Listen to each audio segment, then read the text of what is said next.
Hello again. Welcome to the Scrum, Politico's weekly podcast. I'm White House reporter Reid Epstein here at the Politico Mothership. We're talking about the big topics in Washington this week: President Obama's State of the Union address, finally an immigration plan from House Republicans, and the new man to lead the NSA. For all of that, we have our great team of politicos. We have White House reporter Josh Gerstein, congressional reporter Burgess Everett, and Deputy White House editor Rebecca Sinderbrand. We'll start with your headlines of the week. Josh, what do you think? Well, I wasn't too excited about the State of the Union address, so I'm going to tread into Burgess's territory for my headline of the week, which is "Take this job and shove it," about all the congressional retirements, the most recent one being Henry Waxman's announced in the past week. Rebecca?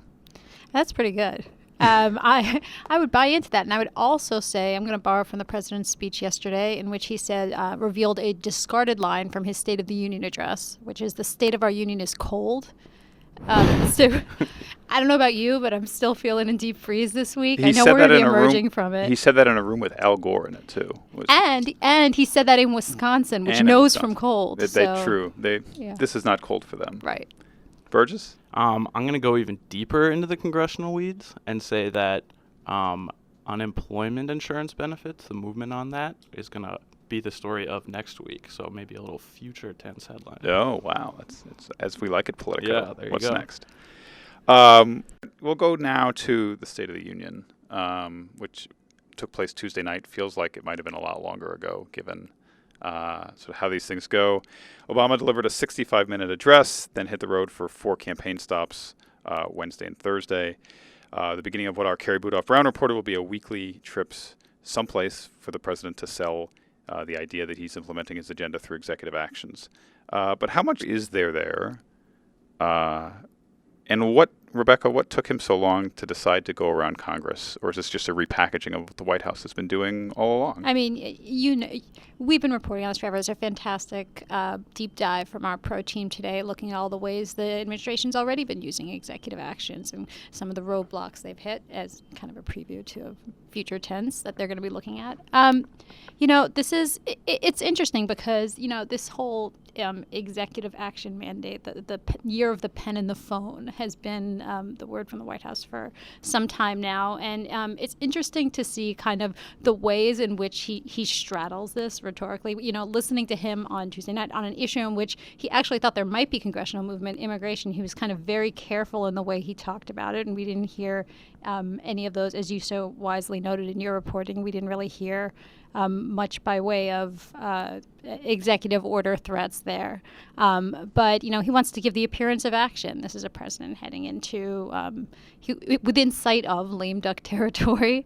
And this is the way it traditionally goes at this point in the second term. And the repackaging almost seemed designed to make Republicans' heads explode in Congress. And sort of predictably, Republicans weren't pleased with the way this came out. The House and Senate leaders are not terribly happy to be told that they're irrelevant. They're saying that there's plenty of areas to still work with Obama on, including trade, which mysteriously, sort of, Senator Reid said is dead in the Senate already. So it's kind of, there's lots of interesting kind of dynamics to which side Republicans and Democrats are taking on that issue. And where is there space other than trade for them to work for? The president talked about the earned income tax credit. Right. He gave a shout out to Rubio. Which Rubio promptly disavowed. Right. I think you maybe have some income/opportunity inequality areas that they think they maybe can work in, and like job training, but it's really small ball stuff. I don't think they really can work too much on large issues together. And are they really upset about this, the presentation of the executive action, of the executive order presidency, or is it sort of they have to be upset about something, and that's? I think that's the case. I think they were ready to be upset on immigration reform, but since it was sort of, Obama's giving some space to Republicans on that, he didn't blast them on that, and you saw this week Republicans came out with principles on immigration that Democrats look like they could support. Standards, right? Standards. Sorry, yes, it's a very big distinction. So I think some of the reaction was predictable, but you also heard some Democrats, red state Democrats, who didn't like the executive action rhetoric too. So there may be, it may benefit Senate Democrats this year to be able to oppose some of these executive actions that the White House is going to take. And Josh, one thing that was sort of a surprise in the State of the Union, the president saying that this would be the year that we close Guantanamo Bay, which I think I remember him saying in 2009, and maybe again after that. So what was that about, and should we expect any difference from the last times he said this? Well, yeah, there is some difference because I think it will become closer to a reality over the next year or two, but it's not going to happen in terms of closing. It's certainly not going to happen in a year. I think if you parse carefully what he said, he didn't exactly say would close this year. He said this should be the year to pass the legislation that will allow it to close, which is a weird formulation. He said something like that once on Israeli-Palestinian peace, that this will be the year to move forward with it. And then later they said, oh, no, it wasn't a year deadline. It was just, a goal or something like that. But there has been beneath the radar, or under the radar, a lot of movement over the last, say, 6 months. They finally started transferring people out. They've moved 8 people out in the last 6 or 7 months. Congress actually shockingly eased some of the restrictions a little bit last year after 5 years of basically jamming Obama and telling him they were going to tighten the restrictions. They eased them slightly. So there's some reason to think there might be some progress, but the hurdles to sort of get the place closed are enormous. And in particular, they're really on the verge of starting up some of these military commission trials for the 9/11 alleged plotters, for the guy accused of blowing up the USS Cole in Yemen. So the notion that on the eve of those trials, they're going to suddenly shift everything to some undetermined location in the U.S. It is actually Obama's policy that that's what should happen, but it's almost inconceivable to me that it could. And there hasn't been any other discussion about moving these guys, but I think it was Kansas for a while, and then it was a closed prison in Illinois.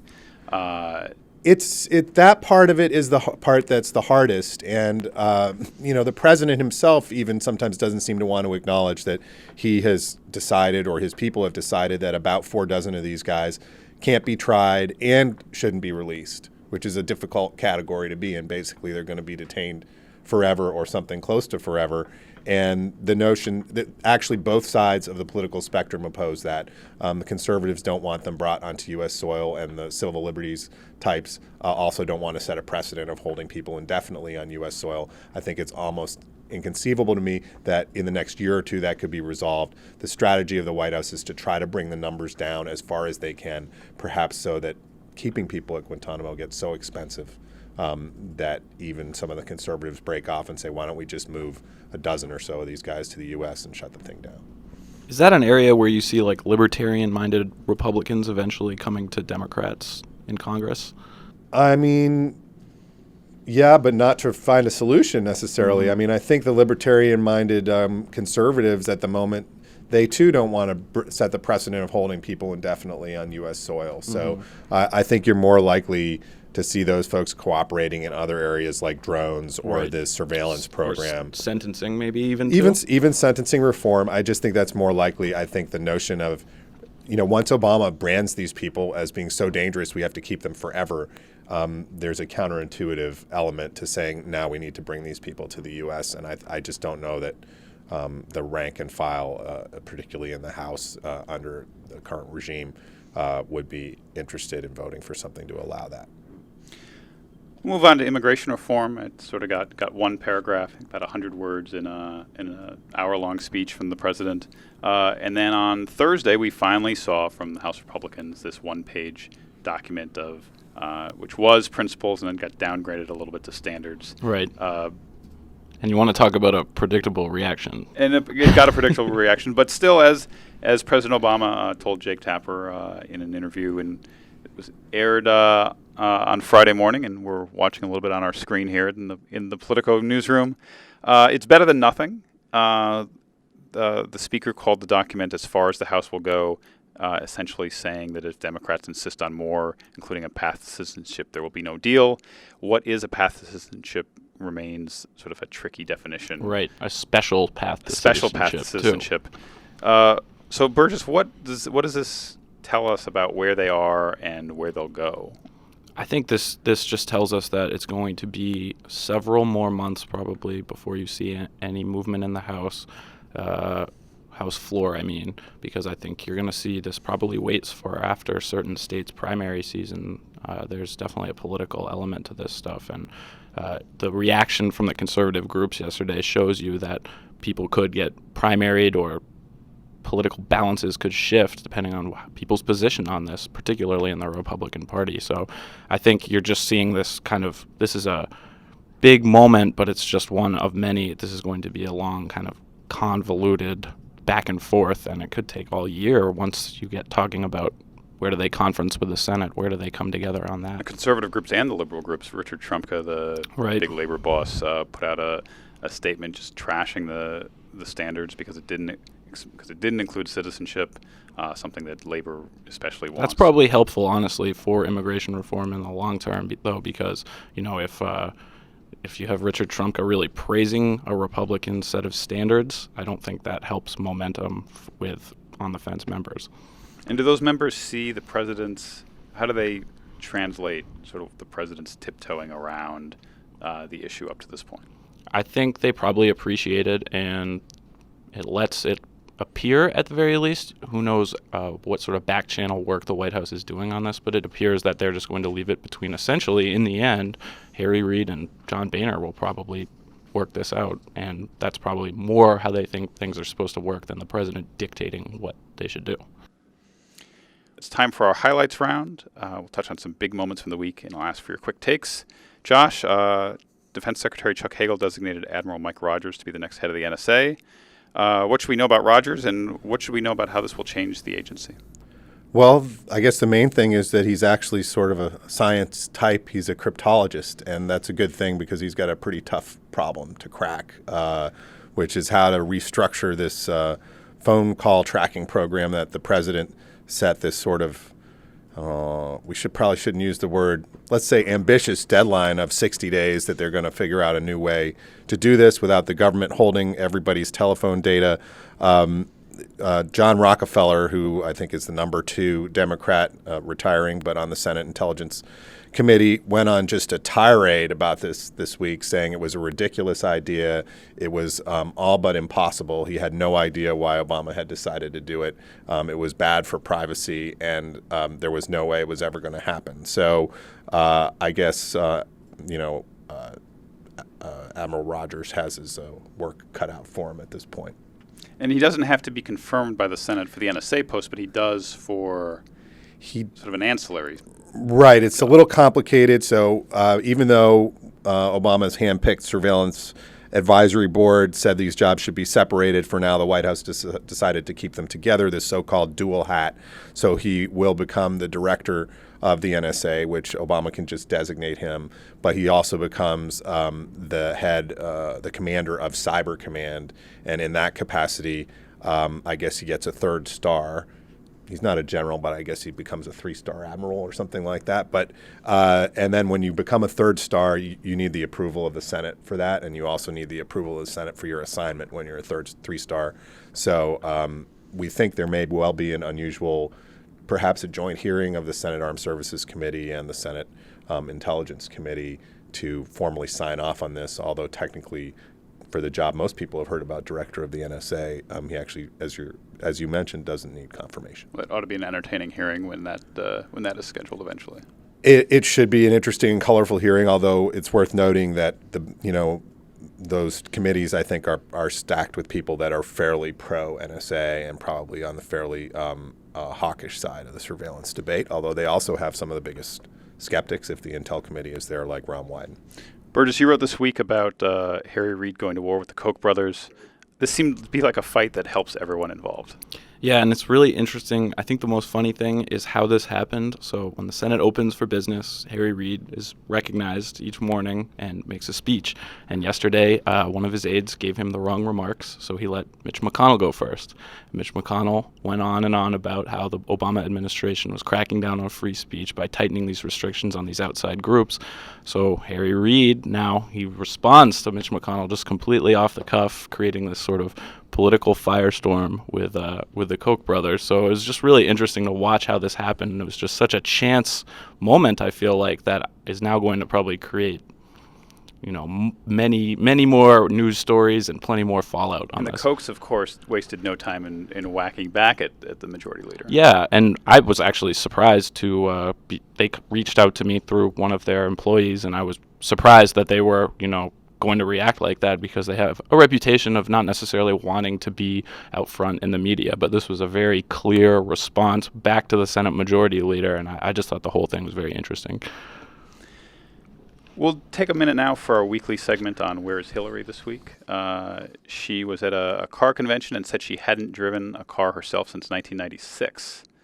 Now, Rebecca, you haven't driven a car since 2010. That's right.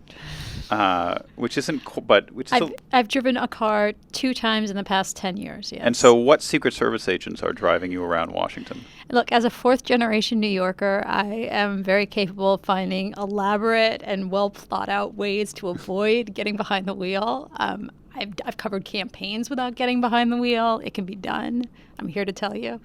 But, it's interesting for Hillary herself. It's yet another reminder Hillary, maybe she's not just like us. But, it comes out at a week when there's that new poll coming out that shows she has 3 times as much support in the Democratic primary as all her other opponents combined. It's a bigger lead than anyone has ever had. Of course, for the Clinton camp, it can feel a little bit like deja vu all over again, but it's definitely an interesting time. It seems like our friend Tim Miller at America Rising emailed that clip of Hillary saying that probably 4 times in the first hour it was out.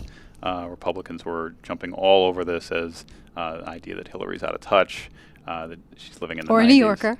Or a New Yorker, depending on which state right. they're beating her up in. Probably helpful for her that it was not the biggest news story of the week, the State of the Union and the executive actions. Those things helped push that down a little bit.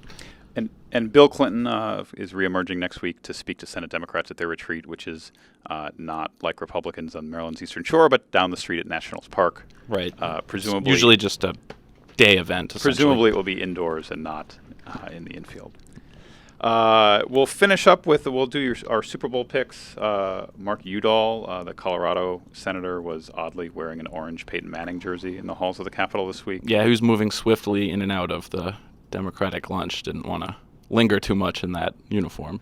Of course not. Who do we think was going to win on Sunday, Josh?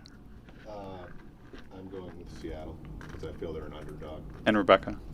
I actually don't know which other team is playing. Which I know, in addition to not driving a car, marks me as possibly not completely American. Out of touch. I can't run for president. Sinderbrand Clinton 2016. I'm just going to give a shout out to our fabulous White House team for rocking State of the Union coverage this week. Go to the traditional podcast shout outs and hang my head in shame. Pass the ball to Burgess. I'm going to take the Broncos because I'm a Patriots fan, but I've long thought that they were the best team in the NFL, and the way that all played out in the playoffs was pretty predictable, unfortunately. And neither team has any significant Maryland alums. That's correct, so I don't necessarily have a dog in that fight. We'll finish up with our shout-outs. I'll go first. Rose's Luxury on Capitol Hill is terrific. I shouldn't have waited so many months after it opened to go there. There's a long wait, so if you put your name in, then you can drink at some of our fine Hill establishments, or if you live close enough, go home and wait for them to call you to tell your table is ready. Josh? I was going to do a restaurant too, but I haven't been there yet because it's just opening. So I'm going to pocket that one. And my shout-out is going to be for a science fact that I learned from WJLA TV meteorologist Doug Hill this week in light of all the snow and strange extra cold weather we've been getting here in Washington, which is that even when it's below freezing, the sun can melt the snowpack on the ground. And I made it this far in life without knowing that. He shared that with me on the radio this week, and I found that to be a fascinating fact. That's outstanding. I will return and give us, because it's deserved, a second shout out to our fabulous White House team for their fantastic State of the Union coverage this week. Rebecca Sinderbrand's a company woman. I am indeed. And so everyone wants to talk about Mitt or House of Cards, but I'm going with Lilyhammer on Netflix. A really good show with Stephen Van Zandt. He's a mobster who joins witness protection and moves to Norway. And topical with the Winter Olympics coming up as well. There you go, yes. Josh, Burgess, Rebecca, thanks for coming on The Scrum. You can hear even more about these stories. You can head to Politico.com. If you want to find us, you can do so at Politico.com/podcast. We're on iTunes, Stitcher, and SoundCloud. Just search Politico Podcast. For the Scrum, I'm Reid Epstein. Thank you for listening.